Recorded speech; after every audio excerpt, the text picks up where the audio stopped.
Hello everyone, welcome to our channel PCB Baba. आज हम पढ़ने वाले हैं Ramsar sites in India. Bharat में जो रामसर साइट्स हैं वो क्या होती हैं, ये पूरा कॉन्सेप्ट क्या है, वेटलैंड्स क्या होते हैं। तो आइए इस वीडियो को शुरू करते हैं। पहले आपको ये समझना ज़रूरी है, यह जो शब्द है वेटलैंड, इसका मतलब क्या होता है। वेटलैंड का अर्थ है नम भूमि या आर्द्र भूमि, जिसे कहते हैं गीले इलाके। वेटलैंड होता है यह, आप इमेज में देख सकते हैं, यह एक गीला इलाका होता है जहाँ पर पानी भरा होता है, जैसे कि झील। अब वेटलैंड जो होते हैं ये गीले इलाके होते हैं, ये इकोलॉजिकली सेंसिटिव होते हैं। यहाँ पर बहुत सारे पक्षी, बहुत सारे जानवर रहते हैं, हमारे वातावरण के लिए बहुत ज़रूरी होते हैं। और वेटलैंड दो तरह के होते हैं, एक तो होता है स्वैम्प और दूसरा मार्श। वैसे हिंदी में दोनों का मतलब दलदली या कीचड़ भरा इलाका होता है। हिंदी में दोनों स्वैम्प या मार्श का मतलब सेम होता है, दलदली, लेकिन इन दोनों में फ़र्क होता है। फ़र्क यह है, जो स्वैम्प होता है इसे हम स्वैम्पी एरिया कहते हैं या स्वैम्प बोलते हैं। यहाँ पर पेड़ होते हैं ज़्यादा, ये वो गीले इलाके होते हैं जहाँ पर पेड़ ज़्यादा होते हैं। और जो मार्श होता है यह वह इलाका होता है जहाँ पर छोटे छोटे पौधे या घास होते हैं। तो यहाँ तक क्लियर है कि स्वैम्प और मार्श में फ़र्क क्या है। अब देखिए, दुनिया के जो बड़े बड़े देश हैं, जो कंट्रीज़ हैं, ये सबसे पहले बार एक ईरान का शहर है रामसर। देखिए, कंट्री है ईरान और शहर का नाम है रामसर। ईरान में ही एक जगह है रामसर जो आपको इस इमेज में दिखाई दे रहा है। वहाँ पर बहुत सारे कंट्रीज़ मिले 1971 में, और उन्होंने यह डिसाइड करा कि हर कंट्री में जो वेटलैंड इलाके हैं उन्हें बचाना चाहिए, वेटलैंड का कंजर्वेशन करना चाहिए, और इन्हें मिलकर साइन करा एक कन्वेंशन जिसको बोलते हैं रामसर कन्वेंशन। रामसर कन्वेंशन क्यों बोलते हैं? रामसर कन्वेंशन इसलिए बोलते हैं क्योंकि यह रामसर नाम की जगह पर साइन हुआ था। और वैसे इलाकों कहा जाता है the convention on wetland of international importance. अब हर कंट्रीज़ में कुछ ना कुछ इलाके ऐसे ज़रूर होते हैं जो वेटलैंड्स होते हैं। हज़ारों लाखों वेटलैंड्स इंडिया में भी हैं, लेकिन कुछ ऐसे जो बहुत ही ज़्यादा इंपॉर्टेंट है उनको, या फिर अगर वो रामसर साइट्स के अंडर आ जाते हैं तो इसका मतलब है कि उनको इंटरनेशनल इंपॉर्टेंस का वेटलैंड डिक्लेयर कर दिया जाता है। हमारे जो वेटलैंड है वह आजकल बहुत खतरे में है। इसके कारण है, पहला कारण पोल्यूशन या प्रदूषण के कारण, और दूसरा बढ़ते शहरी या औद्योगिकीकरण के कारण झीलों के ऊपर दबाव बढ़ता जा रहा है। ये दूसरा कारण है। और तीसरा कारण है इंक्रोचमेंट। इंक्रोचमेंट का अर्थ क्या होता है? इंक्रोचमेंट का अर्थ होता है अतिक्रमण। सॉरी, लोग क्या करते हैं, इंक्रोचमेंट का अर्थ होता है अतिक्रमण। इंक्रोचमेंट होता क्या है, इसको पूरी तरह से समझिए। लोग क्या करते हैं, जो झीलें होती हैं, झीलों का एरिया जो होता है, उन एरियो पे क्या करते हैं, मट्टी डलवाकर वहाँ पर अपना घर बनवा लेते हैं, जिसके कारण क्या होता है, धीरे धीरे जो झील होता है वह छोटा होने लगता है और बाद में एकदम ख़त्म हो जाता है। तो इंक्रोचमेंट के चलते भी झील जो है वो वेटलैंड जो है वो क्या हो रहे हैं, ख़त्म हो रहे हैं। तो यह सब, इन सब के कारण वेटलैंड्स क्या है, आज के समय में खतरे में है। वेटलैंड की इंपॉर्टेंस क्या है? ये कई बार पानी के स्रोत भी होते हैं, ये पहला कारण है। दूसरा कारण है, ये हमारे प्रकृति के संतुलन को बनाए रखते हैं, उनको मेंटेन रखते हैं। तीसरा, ये फ्लड को भी रोकते हैं। कैसे? देखिए, 2 साल पहले एक भयंकर बाढ़ आई थी चेन्नई में। जो चेन्नई है उसको नॉर्थ ईस्ट मानसून से बारिश से पानी मिलता है। भारत में सबसे पहले साउथ वेस्ट मानसून आता है, फिर जब वो वापस लौटता है तो उसे रिट्रीटिंग मानसून या नॉर्थ ईस्ट मानसून कहा जाता है। तो नवंबर दिसंबर के आसपास के टाइम पर आता है। तो चेन्नई में बारिश हुई और बाढ़ आ गई। और बाढ़ का कारण क्या पता चला बाद में, कि वहाँ के जो वेटलैंड्स हैं वह धीरे धीरे ख़त्म हो रहे हैं, जिसके कारण तमिलनाडु में बाढ़ आ गई। क्योंकि जो दलदली इलाके होते हैं वह बारिश के पानी को क्या करते हैं, सोख लेते हैं, एब्जॉर्ब कर लेते हैं। लेकिन अगर आपने उसी दलदल को जब पाट दिया या वो सूख गई, वहाँ पे मिट्टी डालकर आपने घर बना लिया इसके ऊपर, तब वो पानी कहाँ जाएगा? पानी पहले बारिश का सूख जाता था, लेकिन जब उसके ऊपर मिट्टी डलवा कर उसे पाट दिया गया तो अब पानी वहाँ पर सिंक नहीं होगा, जिसके कारण क्या होगा, पानी जो है बहेगा पूरे शहर में, जिसकी वजह से बाढ़ आ जाएगी। तो इसी तरह के कारण क्या हो गया कि धीरे धीरे बाढ़ की समस्या बढ़ती जा रही है। किसके कारण? वेटलैंड को पाट देने के कारण या फिर मिट्टी डलवा देने के कारण। तो भूजल की निकासी के लिए सबसे ज़्यादा इम्पोर्टेंट क्या है? वेटलैंड है। और इसके साथ ही साथ जो वेटलैंड है ये क्या करते हैं, ये हमारे भूजल या ग्राउंड वाटर जो होता है उसको भी भरने में काम करते हैं, रिप्लेनिश करने का काम करते हैं। करोड़ों लोग को ये रोजगार देते हैं। चौथा पॉइंट, वेटलैंड जो है वह करोड़ों लोग को रोजगार देते हैं। वहाँ पर लोग मछली पकड़ते हैं, कुछ वहाँ पर लकड़ी वगैरह उनका भी स्रोत बनते हैं। पांचवा कारण, यहाँ पर बायोडाइवर्सिटी बहुत होती है, जैविक विविधता बहुत होती है, क्योंकि यहाँ पर पंछी बहुत आते हैं, छोटे छोटे जानवर बहुत आते हैं जिसे माइक्रोब्स कहते हैं। छठा सबसे इंपॉर्टेंट पॉइंट, यह कार्बन भी स्टोर करता है यानी कार्बन को सिंक करता है, वातावरण से कार्बन को यह अवशोषित करता है। बहुत ही ज़्यादा इंपॉर्टेंट पॉइंट है ये। वेटलैंड्स में पाए जाते हैं पिटलैंड, और ये पिटलैंड ही क्या करते हैं, कार्बन को अवशोषित करते हैं। अब बात करते हैं रामसर साइट्स के फ़ायदे के बारे में। The advantage of Ramsar sites, मान लो भारत में कई झीलें हैं, उसे हमने रामसर साइट का दर्जा दे दिया, तो उसका फ़ायदा क्या होगा। इनसे एक जो पहला पॉइंट है, इनसे क्या होगा, जो वेटलैंड्स है उनको संरक्षण करने का प्रयास जो है उसमें बढ़ोतरी मिलेगी। दूसरा पॉइंट है, कई तरह के राष्ट्रीय या अंतर्राष्ट्रीय सहयोग उसे मिलेंगे, इससे फंडिंग मिलेगी। केंद्र सरकार की ओर से भी इससे पर्यटन का बढ़ावा मिलता है, क्योंकि वह बहुत ज़्यादा पॉपुलर हो जाता है और इससे रोजगार का भी बढ़ावा मिलता है। भारत में इस वक्त टोटल जो है 42 रामसर साइट्स हैं। भारत में इनकी संख्या टोटल 12 है इस समय, टोटल 42 है इस समय, आई एम सॉरी। भारत में रामसर साइट की कुल संख्या 42 हैं। 2 फरवरी को हर साल वर्ल्ड वेटलैंड्स डे मनाया जाता है। कारण, क्योंकि जो रामसर कन्वेंशन साइन हुआ था वह 2 फरवरी 1971 को हुआ था। वर्ल्ड वेटलैंड डे 1997 में पहली बार मनाया गया। भारत द्वारा इसे 1 फरवरी 1982 में लागू किया गया था। बहुत ज़्यादा ये इंपॉर्टेंट पॉइंट है, बहुत सारे एग्जाम में पूछे जाते हैं, इसलिए ये पॉइंट मैंने आपको बतलाया।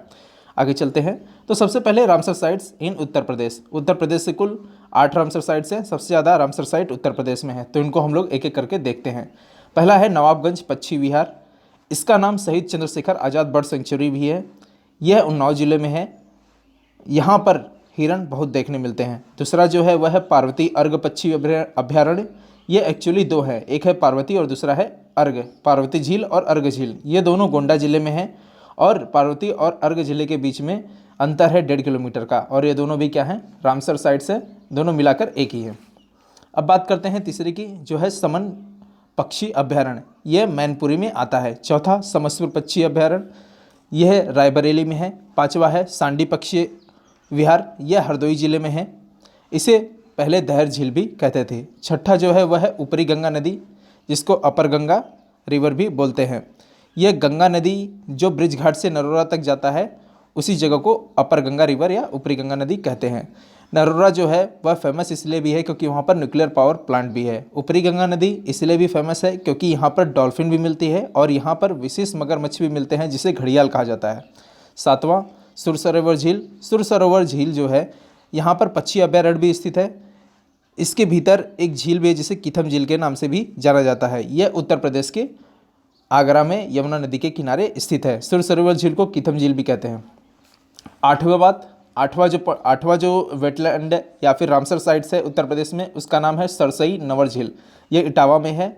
यहाँ पर सारस या क्रेन बहुत मिलते हैं। यह बेसिकली सबसे बड़ा पक्षी है जो उड़ सकता है। अब बात करते हैं रामसर साइट्स इन केरला।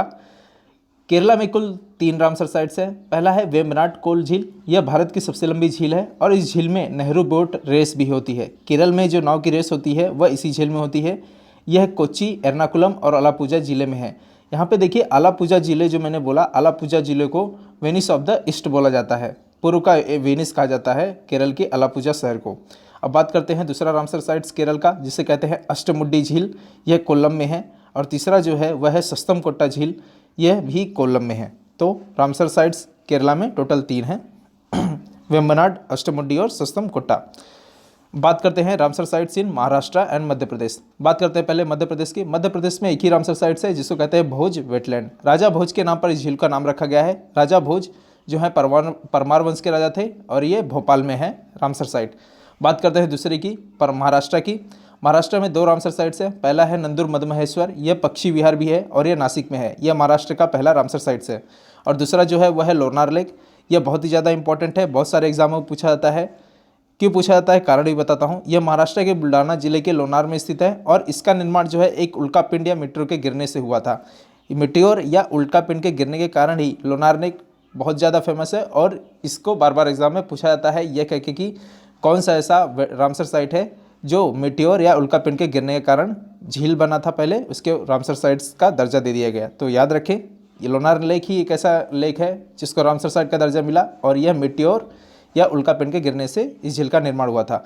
उल्कापिंड क्या होता है? उल्कापिंड जो है हमारे सौरमंडल में क्या होते हैं, सूर्य के चारों ओर चक्कर 8 ग्रह जो लगाते हैं, 8 ग्रहों में से जो मंगल ग्रह और बृहस्पति ग्रह है, मार्स और जुपिटर, इनके बीच में एस्टेरॉयड या मीटेरॉयड का बेल्ट होता है। उन्हीं को ही जब यह पृथ्वी के अंदर इंटर कर जाते हैं तो मीटियोर कहते हैं, और जब पृथ्वी के अंदर जब यह पत्थर जो मार्स और जुपिटर के अंदर घूमते हैं, मार्स और जुपिटर के बीच में जब ये घूमते हैं तो आपस में टकराते हैं। टकराने के कारण क्या होते हैं, यह अंदर आ जाते हैं इनर प्लैनेट में। इनर प्लैनेट टोटल 4 हैं, मर्क्यूरी, वीनस, अर्थ, मार्स। तो ये अर्थ के अंदर जब इंटर कर जाते हैं तो इसे कहते हैं मीटियोर, और जब यह ज़मीन पर गिरते हैं तो इसको कहते हैं मीटियोराइट। तो ये जब गिरा ज़मीन पर तो एक गड्ढा बना जिसको आज हम लोनार झील बोलते हैं, जिसके कारण लोनार लेक बहुत ही ज़्यादा एग्जाम में पूछे जाने वाला कॉमन क्वेश्चन है, और यह रामसर साइट्स का दर्जा दिया गया है इसे। आगे चलते हैं। Ramsar sites in Rajasthan and Gujarat. Gujarat में यहाँ पर एक ही रामसर साइट है जिसको कहते हैं नाल सरोवर पक्षी विहार। यह अहमदाबाद से 40 से 50 किलोमीटर की दूरी पर है। अब बात करते हैं राजस्थान की। यहाँ पर 2 रामसर साइट्स हैं। पहला है सांबर झील। सांबर झील जो है इसमें नमक की मात्रा बहुत ज़्यादा है। इस झील से क्या होता है, राजस्थान के सारे जितने भी ज़िले हैं, हर जगह जो नमक जाता है इसी झील से पैदावार होती है उसकी, और यह अजमेर, जयपुर और नागौर ज़िले में ही फैला हुआ है। दूसरा जो है उसका नाम है केवलादेव राष्ट्रीय उद्यान। यह भरतपुर ज़िले में है और इसको यूनेस्को वर्ल्ड हेरिटेज साइट का भी दर्जा प्राप्त है। याद रखिए, यूनेस्को वर्ल्ड हेरिटेज साइट का दर्जा 2 ही रामसर साइट्स को प्राप्त है। एक तो है केवलादेव राष्ट्रीय उद्यान और दूसरा जो है वो सुंदरबन है, वो वेस्ट बंगाल में है, जिसकी जब बात करेंगे तो आपको बताता हूँ मैं। और आपको मैं ये भी बता दूं, केवलादेव राष्ट्रीय उद्यान जो है इसको मॉन्ट्रियक्स रिकॉर्ड में भी रखा गया है। मॉन्ट्रियक्स रिकॉर्ड क्या है, मॉन्ट्रियक्स नाम की एक जगह जो है वो स्विट्जरलैंड में है। स्विट्जरलैंड में एक जगह है जिसका नाम है जेनेवा में है जेनेवा झील, और इस जेनेवा झील के पास ही है मॉन्ट्रियक्स में ही एक ऑफिस है जिसमें मॉन्ट्रियक्स में रिकॉर्ड रखा जाता है कुछ रामसर साइट्स के। क्यों रखे जाते हैं, क्योंकि ये जो नम भूमि है या फिर ये जो रामसर साइट्स हैं यह मानव गतिविधियों द्वारा खत्म कर दिए जा रहे हैं। वे आज के समय में खतरे में आ गए हैं। तो जो खतरे में आ गए हैं उन्हीं को ही क्या किया जाता है, मॉन्ट्रियक्स रिकॉर्ड में रखा जाता है, उसी को कहते हैं मॉन्ट्रियक्स रिकॉर्ड। तो भारत के टोटल 3 रामसर साइट्स पहले मॉन्ट्रियक्स रिकॉर्ड में थे, जिसमें से एक को निकाल दिया गया, अभी 2 ही हैं, और वो 2 हैं मणिपुर का लोकटक झील, और दूसरा जो है वह है कौन सा, केवलादेव राष्ट्रीय उद्यान जो राजस्थान का है। और जो तीसरा निकाला गया था वो था उड़ीसा का चिल्का झील। ये कभी कभी एग्जाम में पूछ लेता है, इसलिए मैंने आपको ये बता दिया। आगे चलते हैं। रामसर साइट जो आंध्र प्रदेश और तमिलनाडु में है, तो बात करते हैं पहले आंध्र प्रदेश की। आंध्र प्रदेश का एक ही रामसर साइट है जिसको कहते हैं कोलेरू झील, और यहाँ पर फ्लेमिंगो पक्षी बहुत आते हैं जो हंस जैसे दिखते हैं। कोलेरू झील जो है 2 जिलों में फैला हुआ है, पहला है कृष्णा और दूसरा है वेस्ट गोदावरी जिला। कृष्णा जिला और वेस्ट गोदावरी जिलों में, इन्हीं 2 जिलों में फैला हुआ है कोलेरू झील। और यह एक पक्षी विहार भी है जिसको बोलते हैं अट्टापक्का पक्षी विहार। इसमें कोलेरू झील में एक पक्षी विहार भी जिसको कहते हैं अट्टापक्का पक्षी विहार। अब बात करते हैं तमिलनाडु की। तमिलनाडु में भी एक ही रामसर साइट्स है तमिलनाडु में भी एक ही रामसर साइट्स है जिसका नाम है point Calimere wildlife and bird sanctuary. ये नागपट्टिनम में है। यह काले हिरण के लिए प्रसिद्ध है। याद रखें, भारत में हरियाणा, पंजाब और आंध्र प्रदेश का राज्य की पशु काला हिरण है। 3 राज्यों का राज्य की पशु काला हिरण है। अब आगे चलते हैं, बात करते हैं रामसर साइट जो जम्मू कश्मीर और लद्दाख के हैं। जम्मू कश्मीर, यहाँ पर 3 रामसर साइट्स है। पहला है होकेरा वेटलैंड, ये श्रीनगर की राजधानी से 10 किलोमीटर की दूरी पर है, और इस वेटलैंड में झेलम नदी का पानी आता है। दूसरा जो है वह है वुलर झील, ये एशिया का सबसे बड़े झीलों में से एक है। यह मीठे पानी की झील है और ये बांदीपुर जिले में आती है। तीसरा है सुरिंसर मानसर झील, यह 2 अलग अलग झीलें हैं, सुरिंसर और मानसर झील। दोनों के बीच में 1 किलोमीटर का फासला है, और ये दोनों छोटी छोटी झीलें हैं, और ये दोनों जम्मू में ही हैं। दोनों को मिलाकर एक कहा जाता है सुरिंसर मानसर झील। अब बात करते हैं लद्दाख की। लद्दाख जो है यहाँ पर 2 रामसर साइट्स हैं। पहला है सोकार और दूसरा जो है उसका नाम है सो मोरिरी। तो पहला बात करते हैं सो मोरिरी के बारे में। सो मोरिरी झील जो है ये काफ़ी ठंडी झील है, और ये चांगथांग पठार पे है। याद रखें, कई बार पूछा जाता है चांगथार पठार पे कौन सी झील है, तो आपको याद रहना चाहिए सो मोरिरी झील, और यह एक रामसर साइट्स भी है। अब इसके बाद बात करते हैं लद्दाख में दूसरा जो रामसर साइट है उसका नाम है सोकार। सोकार में जो सो है TSO, सो, इसका अर्थ होता है झील, और कार का मतलब होता है सफ़ेद। तो सोकार का मतलब हो गया सफ़ेद झील, और यह 42वां रामसर साइट्स भी है। तो सोकार जो है यह किस पठार पे है, यह है ऋषु पठार पर। तो याद रखें, सोमरेरी चांगथांग पठार पर, और सोकार जो है ये कहाँ पे है, ऋषु पठार पे। और सोकार जो है इस क्षेत्र में अत्यधिक खारे पानी के वाष्पीकरण के कारण इसके किनारे पर सफ़ेद नमक की पुपड़ी जम जाती है, जिससे कारण इसे कहते हैं सफ़ेद झील। याद रखिए, जो नमक की पपड़ी जम जाती है सफ़ेद सफ़ेद कलर की, इसी कारण इसे सफ़ेद झील कहा जाता है। और इस सोकार में काले गर्दन वाले सारस पक्षी का महत्वपूर्ण प्रजनन क्षेत्र भी है। तो सोकार मरीरी, सोकार और सो मुरीरी, सो मुरीरी जो है ये चांगथार पठार पर, और सोकार जो है ये ऋषि पठार पे है। दोनों बहुत ज़्यादा इंपॉर्टेंट है क्योंकि ये लद्दाख में है। अब बात करते हैं Ramsar sites in Orissa and West Bengal. Orissa में बात करें, यहाँ पर 2 रामसर साइट्स है। पहला है चिल्का झील। चिल्का झील जो है ये मलबन नामक चिल्का झील जो है यहाँ पर मलबन नामक पक्षी विहार भी है। ये खारे पानी की झील है। यह पूरी खुर्दा और गंजम जिले में फैली हुई है, और ये जो है सबसे बड़े नमकीन पानी की झील है। याद रखिए, अगर आपसे पूछे कि भारत में सबसे ज़्यादा नमकीन पानी किस झील में है तो आप कहेंगे सांभर झील, लेकिन अगर आपसे कहे सबसे बड़ी खारे पानी की झील तो किसको कहेंगे, वो कहेंगे चिल्का झील। देखिए, सांभर झील और चिल्का झील से ज़्यादा बड़ी नहीं है। सांभर झील जो राजस्थान की है वह चिल्का झील उड़ीसा के चिल्का झील से ज़्यादा बड़ी नहीं है, लेकिन नमक की मात्रा में सांभर झील, राजस्थान का जो सांभर झील है वह क्या है, खारे में उसकी मात्रा क्या है, उड़ीसा के चिल्का झील से ज़्यादा है। कहने का मतलब है, अगर आप क्या करें, 2 गिलास पानी लें, एक में सांभर झील का पानी लें और दूसरे में चिल्का झील का पानी लें, एक में राजस्थान के सांभर झील का पानी और दूसरे में उड़ीसा के चिल्का झील का पानी, उसमें नमक की मात्रा किस में आप पाएंगे ज़्यादा, उसमें पाएंगे राजस्थान के सांभर झील में। उसमें क्या है, नमक की मात्रा ज़्यादा है, वो नमकीन ज़्यादा है। और चिल्का झील जो है उसमें नमकीन की मात्रा सांभर झील के मुकाबले कम है, लेकिन जो उसकी लंबाई चौड़ाई वो क्या है, वह ज़्यादा है किससे, सांभर झील से। तो आप समझ गए होंगे। अब बात करते हैं उड़ीसा के दूसरे रामसर साइट्स की, जिसका नाम है भीतरकनिका मैनग्रोव। यहाँ पर 2 नदी बहती है, एक तो है ब्राह्मणी और दूसरी है वैतरणी। यहाँ पर मगरमच्छ भी पाए जाते हैं और ये जो मगरमच्छ होता है इसे कहते हैं सॉल्ट वाटर क्रोकोडाइल। यह कहने का मतलब यह है कि देखिए, भारत में 3 प्रकार के मगरमच्छ पाए जाते हैं। पहला तो है मगर, और दूसरा जो है घड़ियाल, और तीसरा है सॉल्ट वाटर क्रोकोडाइल, मतलब खारे पानी में पाए जाने वाला मगर। ठीक है, एक जो है वह मीठे पानी में पाए जाने वाला मगर होता है, दूसरा जो है मीठे पानी में पाए जाने वाला घड़ियाल, और दूसरा जो है वह क्या है, खारे पानी में पाए जाने वाला मगरमच्छ होता है, और ये सबसे ज़्यादा लंबे होते हैं। यहाँ पर सबसे ज़्यादा लंबे मगरमच्छ पाए जाते हैं। अब बात करते हैं पश्चिम बंगाल के। पश्चिम बंगाल में 2 वेटलैंड, एक तो है ईस्ट कोलकाता वेटलैंड। यह क्या है, यह एक अजूबे की तरह है। क्यों? क्योंकि कोलकाता का जितना भी गंदा पानी है, सीवेज, जो मल है, कचरा है, जो पूरे कोलकाता का इसी वेटलैंड में आता है, और यह प्राकृतिक तरीके से पूरी तरह से साफ भी हो जाता है। इसमें एक प्रकार का पौधा भी पाया जाता है, कई तरह के पाए जाते हैं, लेकिन एक इम्पॉर्टेंट जिसको कहते हैं वाटर हायसिंथ, जिसको जलकुंभी कहते हैं हिंदी में, ये यहाँ पर पाया जाता है। और यहाँ पे नाना प्रकार के बैक्टीरिया भी पाए जाते हैं इस वेटलैंड में। और साथ ही साथ इस वेटलैंड में बहुत सारे लोग क्या करते हैं, मछलियों को ही पालते हैं।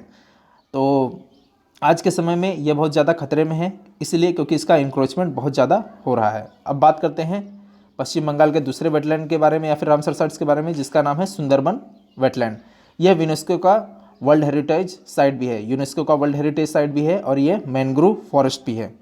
और सुंदरबन वेटलैंड जो है इसको टाइगर रिजर्व भी, सुंदरबन वेटलैंड जो है ये टाइगर रिजर्व भी है, नेशनल पार्क भी है। यहाँ पर सुंदरी के पेड़ पाए जाते हैं, इसलिए ये सुंदरबन इसे कहा जाता है। तो वेस्ट बंगाल में 2 वेटलैंड है, या फिर 2 रामसर साइट्स, एक है ईस्ट कोलकाता वेटलैंड और दूसरा जो है सुंदरबन वेटलैंड। अब बात करते हैं रामसर साइट्स इन पंजाब। उत्तर प्रदेश के बाद सबसे ज़्यादा रामसर साइट पंजाब में ही है। पहला जो है वह है कांजली वेटलैंड, यह कपूरथला में है, इसमें व्यास नदी का पानी आता है। और दूसरा जो है वह है हरिके वेटलैंड, यह हरिके गाँव में है। यहाँ पर ब्यास और सतलुज दोनों नदी का पानी आता है।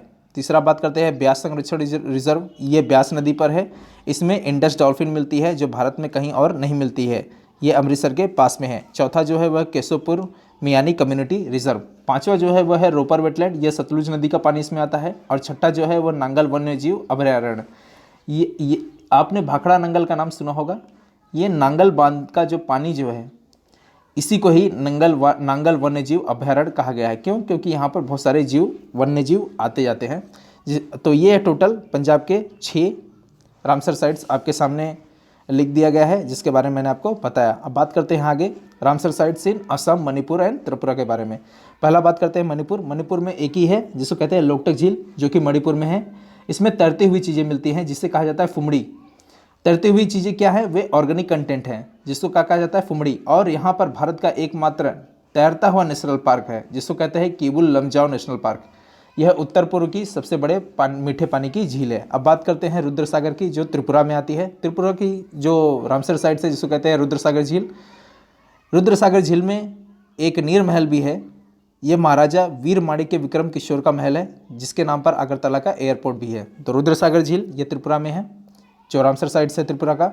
अब बात करते हैं असम के रामसर साइट्स के, जिसका नाम है दीपोर बिल। यह कामरूप जिले में असम के आता है। अब बात करते हैं इसके आगे रामसर साइट्स इन हिमाचल प्रदेश। हिमाचल प्रदेश में कुल 3 रामसर साइट्स हैं। पहला है रेणुका झील। यहाँ पर रेणुका मेला भी लगता है। ये सिरमौर जिले में है। रेणुका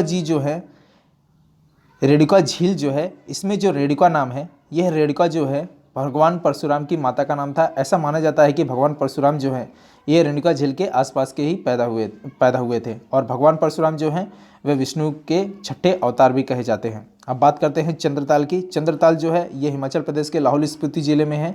इसमें चंद्र बेसिकली जो है वह चेनाब की सहायक नदी है। अब बात करते हैं तीसरे की, जिसको कहते हैं पौंग डैम लेक। यह महाराणा प्रताप सागर झील भी इसे बोलते हैं और यह कांगड़ा में आता है। और इसमें जो पानी है वह ब्यास नदी का है। तो आपके सामने रामसर साइट्स के 3 रामसर साइट्स जो हिमाचल प्रदेश में हैं, टोटल 3 जो रामसर साइट्स हैं उसके बारे में मैंने आपको बताया, रेणुका, चंद्र और पौंग डैम लेक। आगे चलते हैं। रामसर साइट जो बिहार में है उसका नाम है करबरताल वेटलैंड। यह बिहार के बेगूसराय में है और इसे कांवर झील के नाम से भी जाना जाता है। अब बात करते हैं लास्ट रामसर साइट जो उत्तराखंड में है, जिसका नाम है असम कंजर्वेशन रिजर्व। यह उत्तराखंड का पहला रामसर साइट्स है और यह देहरादून जिले के गढ़वाल क्षेत्र में यमुना नदी के तट पर स्थित है। तो इस तरह से मैंने आपको टोटल 42 रामसर साइट्स के बारे में बता दिया हो। आशा करता हूँ कि आपको यह लेक्चर पसंद आया हो और आपके लिए यूज़फुल भी हो। तो आगे मिलते हैं और किसी नए लेक्चर के साथ में। तब तक के लिए खुश रहें। Good bye.